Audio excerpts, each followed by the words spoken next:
queridos. Meu nome é Regiane Santos, sou fonoaudióloga, professora de canto e cantora.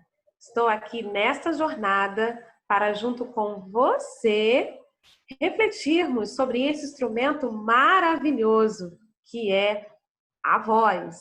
Espero que você esteja atento para essa jornada. Vamos lá? Bem, eu acredito que o contato com a voz nos faz ter a consciência sobre a sua complexidade, como também a sua beleza. A beleza que envolve, a beleza que nos identifica, a beleza que nos distingue, pois é um instrumento que tem a sua particularidade e ela é uma identidade, ela expressa emoções, ela envolve as pessoas, ela transcende também. É um instrumento muito especial. Eu, quando comecei a adentrar nesse conhecimento, para mim foi uma oportunidade única, pois eu comecei dando aulas de canto sem ter a noção ainda da fisiologia da voz. Mas na jornada desse conhecimento, você sente a necessidade de conhecer um pouquinho mais. Foi aí então que comecei os estudos da fonoaudiologia, aonde também pude ter o conhecimento de outras áreas, que é a área da linguagem, a área da audição, motricidade orofacial, ou seja, todos os aspectos que envolvem a voz e a comunicação humana. Então, que você possa caminhar nessa jornada conosco e saber que esse instrumento é valioso e tem propósito. Falar sobre voz é falar sobre quem você é. Porque a voz, ela fielmente, ela expressa os seus sentimentos, como você está, quem você é. Portanto, o conhecimento da voz é um conhecimento que deve ser levado a sério. Ele é um instrumento onde, dentre toda a sua complexidade, é um instrumento sensível e ele requer cuidado, requer muita atenção e um bom uso. Para se entender sobre voz, é importante também observarmos a origem. Como começou? Quando começou? Segundo alguns historiadores, desde a década do século IX, o canto, ele começou na Grécia. Lembra daquela expressão canto gregoriano? Sim, é isso. Surgiu na Grécia. E justamente nesse padrão cristão, aonde somente os homens cantavam. Interessante isso, não é mesmo? Naquela época, havia uma condição de uma linha melódica somente, e era chamada de melopeia. E esse canto era um canto que não poderia envolver outras melodias, para não causar a dissonância. Por isso que as mulheres naquela época não entravam nesse perfil desse canto gregoriano, porque o timbre feminino é um timbre diferente. Há um outro registro que é peculiar. Unindo-se as vozes femininas e as vozes masculinas, não haveria timbragem, não haveria, como eu posso lhe explicar, um som uníssono, um som igual, igualado, porque o timbre feminino é mais agudo e o timbre masculino é mais grave. Portanto, o canto iniciou nesse contexto, somente com os homens, sem a presença de mulheres e de forma monótona, uma melodia só. Bom, seguindo um pouco sobre a história do canto, o canto ele se evoluiu com o passar do tempo, com as questões de colonizações e todas as pessoas que colonizavam as áreas onde eram descobertas, elas traziam consigo também o canto. E olha que interessante, o canto, ele era um instrumento de transmitir ideias, de transmitir conhecimentos subjetivos, de transmitir uma nova perspectiva, de transmitir conceitos, de transmitir uma visão. E com isso, o canto foi agregado de instrumentos, alguns instrumentos de percussão, ritmo e outras questões que foram enriquecendo o canto. É muito interessante quando nós conhecemos a história. Isso nos traz o sabor no que diz respeito ao canto, à voz. E assim, o canto ele foi se desenvolvendo em diversas maneiras e se adequando socialmente. Hoje, ele está presente em várias áreas. Está presente não só nas igrejas, mas também ele está presente nas ruas, nos teatros, nas escolas e em outras áreas o canto também está presente. E nós evoluímos sim, evoluímos na forma de cantar, evoluímos no ritmo e onde ele é apresentado. Então essa é a história do canto. Vamos seguir? Falamos um pouco sobre como surgiu o canto e a fisiologia. O que está envolvido nesse ato do canto? O ato do canto, ele é complexo. Ele compõe grupos musculares, sistema nervoso, cartilagens ósseas, todos eles atuam juntos e de forma bem sincronizada para este ato do canto. E vamos estar mostrando para você aqui visualmente o processo do canto. O que compõe? Laringe, tá? Nós temos aqui a primeira imagem aqui do seu. Então, seguindo aqui a nossa imagem, você vai observar que nós temos, vamos falar por parte, ok? A parte da cavidade do crânio, nós temos aqui os ressonadores. Olha, mas para que servem os ressonadores? Eles são cavidades, tá, ósseas dentro do crânio, aonde eles possuem o papel de ampliar este som que você ouve, o som que você usa para cantar. Então, os ressonadores, eles são responsáveis por ampliar este som, o som da voz. Seguindo abaixo, nós temos a laringe. E a laringe, ela é equipada, ok? De grupos de cartilagens. E esse grupo de cartilagens, eles funcionam de forma bem sincronizada para a projeção do som.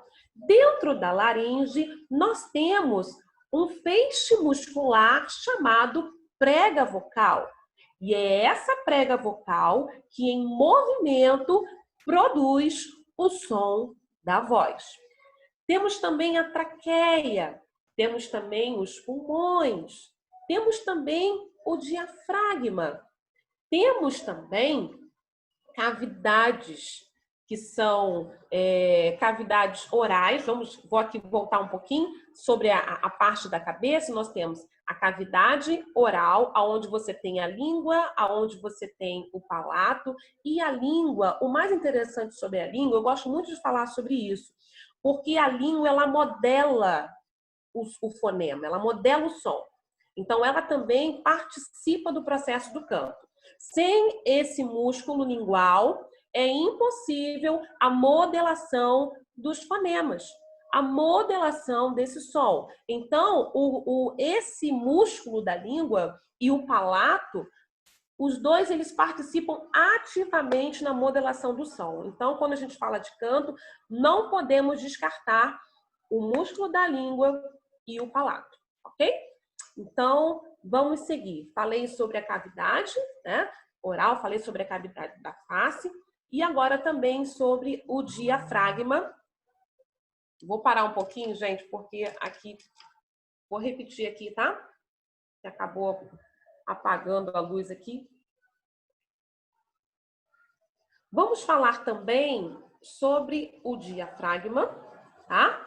E um pouco acima do diafragma, nós temos as costelas flutuantes, que elas também participam ativamente desse processo de projeção. Aqui na imagem não tem como visualizar claramente, tá? Mas as costelas, elas também fazem parte desse processo de projeção. Como que isso acontece? Quando você projeta o som da sua voz, primeiro passo, você inala esse ar. O ar, eu gosto muito de falar sobre isso, gente. O ar, ele é o ator principal da voz. Oh, porque sem o ar não tem voz. Mesmo com todo o equipamento muscular, mesmo com todo o equipamento ósseo, se não houver o ar, não tem som de voz. Então, vamos pensar assim, partindo desse princípio.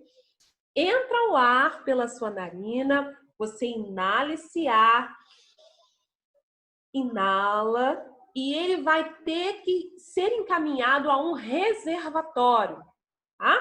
Esse reservatório, ok? Passando-se pelo pulmão, passando-se pela traqueia, passando por todos esses guardiões do ar, né? Inicialmente, ele vai ser depositado no seu músculo abdominal. E esse músculo abdominal se chama diafragma.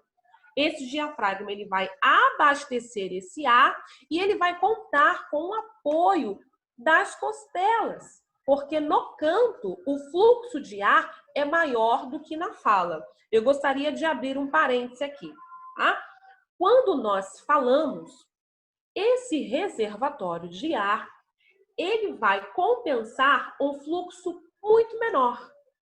Por quê? Porque na fala, você não tem a exigência de prolongar o tempo de exposição do ar.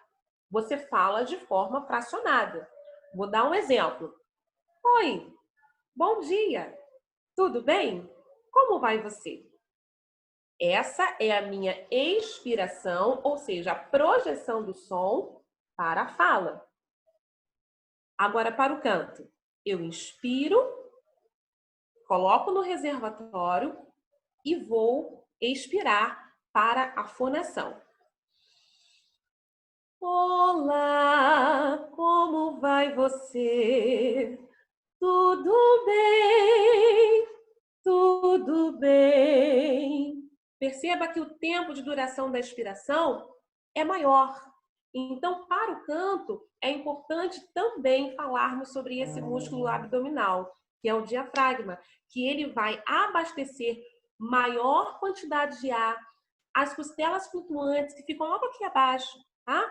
Elas vão elevar para que esse abastecimento seja suficiente e competente para o canto. Então, é isso, tá? O canto, ele compreende-se pela inspiração e a expiração. Quando ele expira, a prega vocal faz o movimento e nesse movimento nasce o som da voz. Vamos seguir, pessoal, agora falando de algo muito importante, que é a classificação da voz. Como perceber qual é a sua extensão, qual é a sua classificação? Meu Deus, eu sou soprano, sou tenor, sou contralto. Como que eu vou entender tudo isso? Isso tem sido um grande perturbador daqueles que querem conhecer a voz, mas calma, calma, é bem simples de se compreender. Eu vou passar aqui a imagem para que você possa entender visualmente a extensão. Para quem toca instrumento vai identificar facilmente, mas para quem não toca, é importante visualizar essa imagem para que se compreenda a extensão, tá? A extensão da sua voz. A primeira voz, a primeira classificação vocal que destacamos aqui é o baixo. Isso não é baixo de estatura, tá? É baixo no que diz respeito à frequência, tá? A percepção sonora. Então, essa classificação, esse timbre baixo, é aquela voz grave, tá? A voz grave. Grave para os homens, tá? Para os homens, tá? Classe masculina. Então, ele vai do Mi 1, tá? Na escala do teclado, até o Mi 3. Então, ele vai compreender 2 oitavas, tá? Então, esse Mi grave, ele é um tom bem grave para a região masculina, e o Mi 3 é o Mi mais agudo que essa extensão pode alcançar, ok? Eu vou repetir, tá? O grave, ele vai do Mi 3. O que é Mi 3? Mi 3 é uma nota musical. É uma nota de referência, tá? Nota de referência musical. E essa referência faz com que eu perceba que esse tom é bem grave. Então, ele vai desta região do Mi primeira, tá? Mi prima, até o Mi 3. Compreende-se 2 oitavas, tá?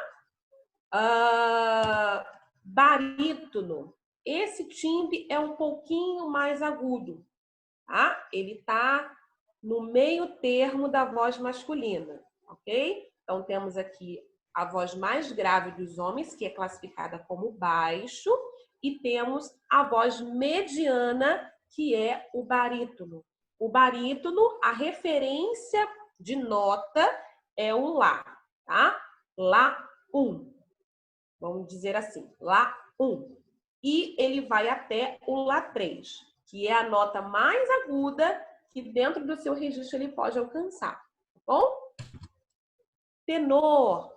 Para a classe masculina, a voz de tenor é a voz mais aguda, tá? Nós temos alguns cantores na qual nós podemos também fazer a relação dessas classificações vocais. Nós temos como voz aguda o Péricles, aquele cantor da MPB, ele é um tenor com uma extensão maior. Existe também esse detalhe. Existem pessoas que possuem uma extensão, uma classificação, tá? Fechadinha, porém, conforme o treino, conforme os exercícios, conforme a prática, ele aumenta um pouco a sua extensão. Por quê? O treino causa flexibilidade muscular. E essa flexibilidade muscular permite fazer ajustes para os graves e para os agudos. Então, quanto maior for a quantidade de exercícios e práticas que você se submeter, melhor vai ser a sua extensão, ou seja, você vai conseguir avançar um pouco mais para o agudo e avançar um pouco mais para o grave. Mas isso requer tempo, requer dedicação e requer prática. Ok? Então, vamos lá. Contraltos. Agora, nós estamos na aula feminina, não é isso? Na aula feminina. O contralto, ele é a voz mais grave, tá? Vamos dizer assim. O contralto é a voz mais grave, é a percepção de som mais grave para as mulheres, para a voz feminina, tá? Então, aqui visualmente, colocando aqui o modelo do teclado, percebemos que a nota de referência é o Fá. Fá 2. Tá? e vai do Fá2 até o Fá4, que é a nota mais aguda que o contralto pode alcançar.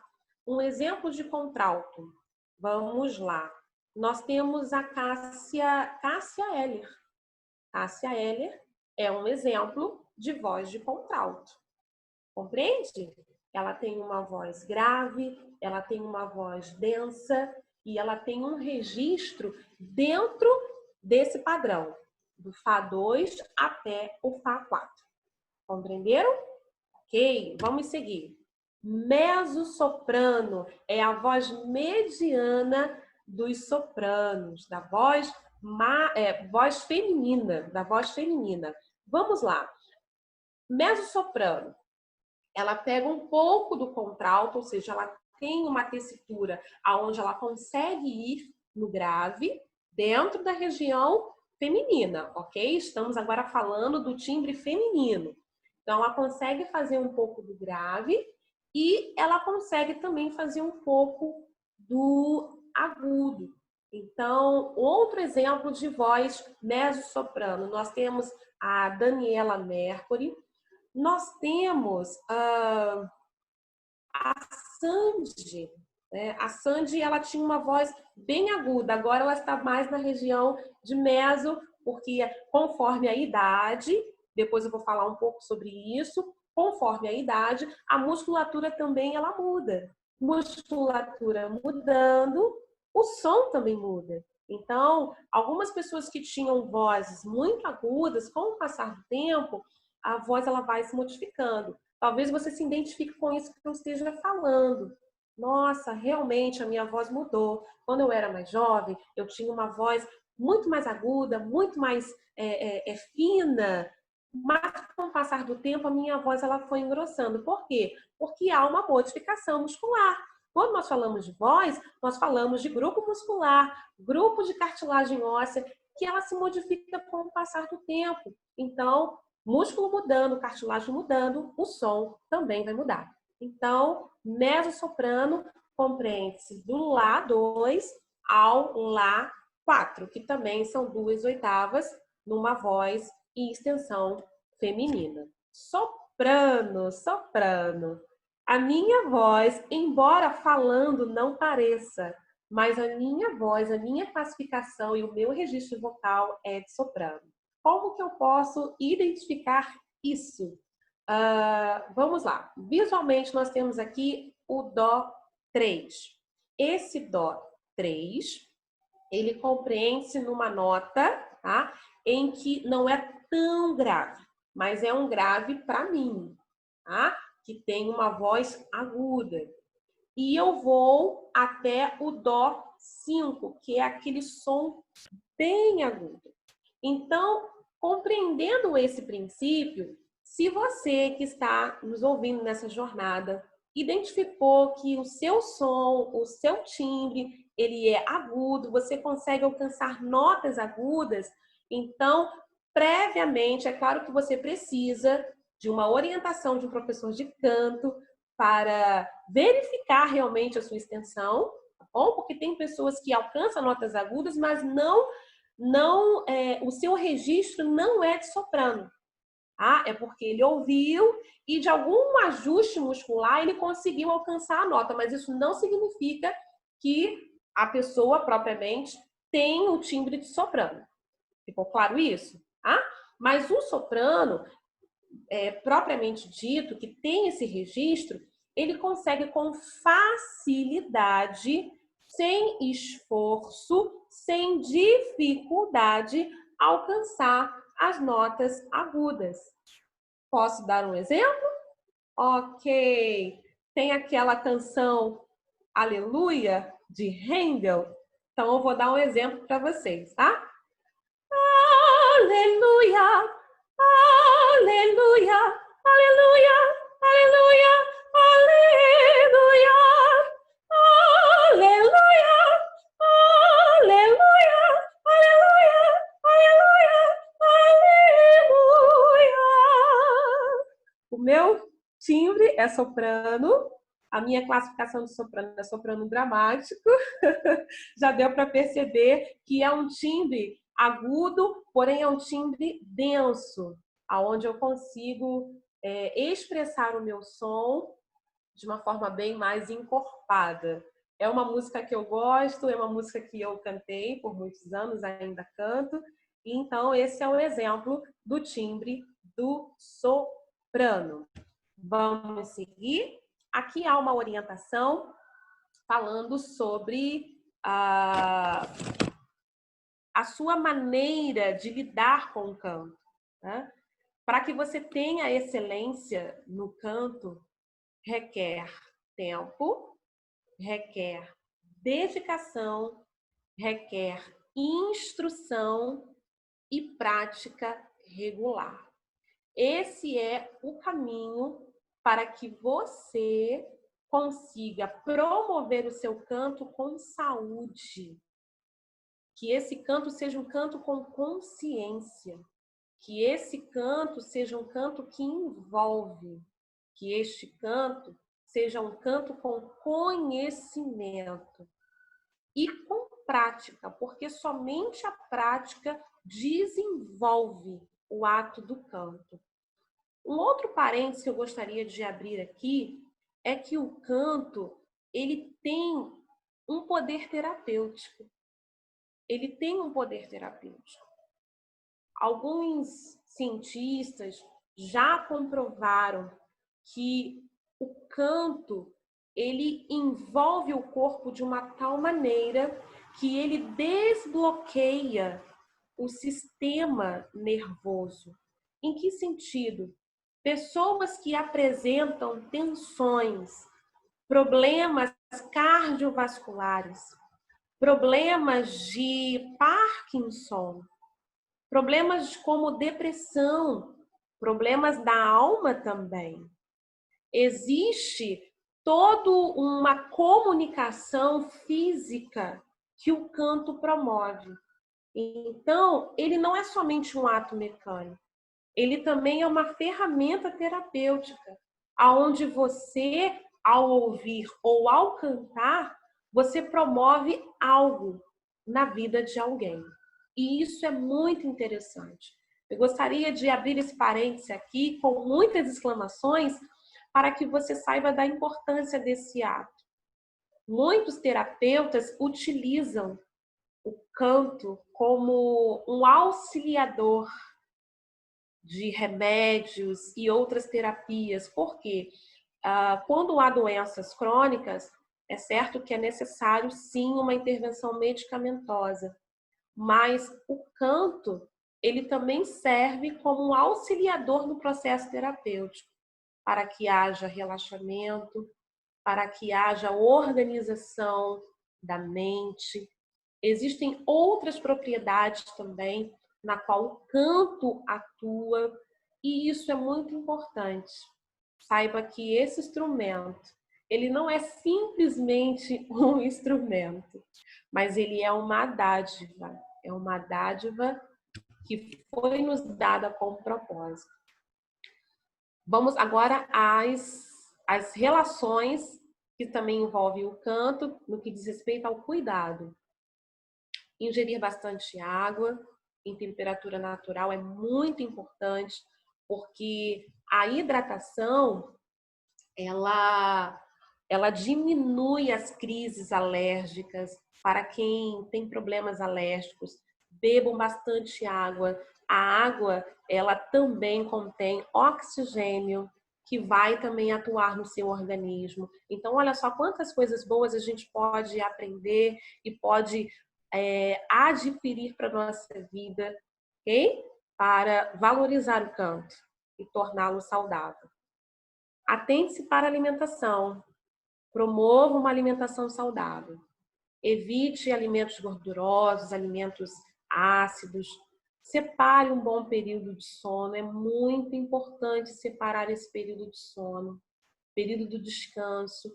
Para um bom canto, é importante você estar bem tranquilo, você estar descansado, você estar relaxado. Evite o uso de paliativos. Os paliativos podem promover temporariamente uma sensação de bem-estar, porém ele não trata. Se houver algum problema de ardência na garganta, muitas vezes acontece quando a pessoa está resfriada, muito gripada, e aí causa impacto na voz. Por quê? Porque a pessoa tosse, porque há um movimento muito brusco na musculatura da garganta. Então, consequentemente, há ronquidões, tá? Falhas no som da garganta, e aí então é muito mais fácil recorrer ao paliativo. Mas oriento a você, sugiro a você que você procure um especialista. Havendo sinais de rouquidão, dor na garganta, qualquer tipo de irritação, secreções frequentes, recorrentes, que possam impedir a sua comunicação, procure um especialista. Procure um especialista para que ele possa avaliar, ok? E dar as orientações adequadas ao seu quadro clínico. Mas o paliativo, ele dá a sensação de bem-estar, mas ele não trata, ok? Evite roupas apertadas. Coloquei isso daqui porque eu acho muito importante, sim. Quando você canta, quando você expõe a sua voz como seu instrumento de trabalho para cantar, você não pode limitar nada que envolva os aspectos da voz. Compreende como isso é muito importante? Não é somente aqui, é o corpo. Todo o seu corpo está envolvido com o processo do canto. É muito importante esse detalhe. Cuide das suas emoções. Uau! Coloquei isso aqui e friso novamente. Cuide das suas emoções. Mas o que isso tem a ver? Tem muito a ver. Quando você está nervoso, quando você está nervosa, quando você está agitada, quando você está agitado, o que acontece? Você eleva o som da sua voz. Elevando o som da sua voz, você causa impacto direto na sua garganta, aonde está as suas pregas vocais. O resultado pode ser danoso e muitas vezes irreversível. Como é importante para quem é muito ansioso, para quem está com aquela questão de pânico, irritabilidade, procure também ajuda. Procure ajuda, porque o estado emocional causa impacto no físico. Lembra no início da nossa fala, da nossa palestra, que nós falamos a respeito de que a voz expressa os seus sentimentos? É isso. A voz expressa tudo o que você sente, expressa como você está, expressa quem você é. Quando você equilibra suas emoções, a sua voz agradece. Quando você se acalma, a sua voz soa melhor. Quando você equilibra todas as suas emoções, você fica mais calmo. Olha como o som da voz, olha como a sua musculatura da garganta, ela é massageada pelo som da voz. Então, guarde essas informações, entenda que esse instrumento é importante e ele requer muito cuidado. Que você possa guardar no seu coração e levar para a vida, sabendo que esse instrumento é uma dádiva de Deus. E então, queridos, sobre a voz, eu encerro a minha fala dizendo que o canto, ele é um instrumento poderoso. O canto, ele transpõe as barreiras raciais, ele transpõe as barreiras de lugares, enfim, ele quebra preconceitos, ele transmite mensagens, ele é capaz de envolver. Nós falamos também a respeito de como ele é terapêutico. E como que o processo do canto ele é capaz de trazer impactos ao seu sistema nervoso, a tirar pessoas até mesmo de quadros depressivos, porque o encanto ele eleva a pessoa que ouve o som da voz, que se alimenta daquela mensagem enviada pelas ondas sonoras. Enfim, o canto ele é um instrumento muito especial, que você possa ter um olhar diferenciado a esse instrumento. Nós colocamos aqui também a respeito da respiração e eu finalizo com isso também. A respiração, ela é o fôlego da vida. Sem a respiração, você não tem voz. E com o fôlego da vida, você tem voz. O que isso traduz? Estamos num tempo em que essa pandemia atingiu a área vital do ser humano, que é a respiração. Mas como nós entendemos que necessitamos dela, treine, cante. O exercício de respiração, ele fortalece os músculos da fala, os músculos do canto. E quando você se fortalece, você se torna resistente aos danos externos, aos danos que podem te prejudicar. Então, é mais uma dica para que você leve esse instrumento a sério com muito carinho e entenda que esse instrumento é uma dádiva de Deus. Deixo aqui os meus contatos para que você também possa visualizar o canal do YouTube. Temos o canal do YouTube, temos aqui o Twitter, Facebook, Instagram. Você pode entrar, lá tem conteúdos bem interessantes também para o seu aprendizado, para o seu crescimento. E vai ser um prazer imenso interagir com você e compartilhar com você sobre esse universo da voz.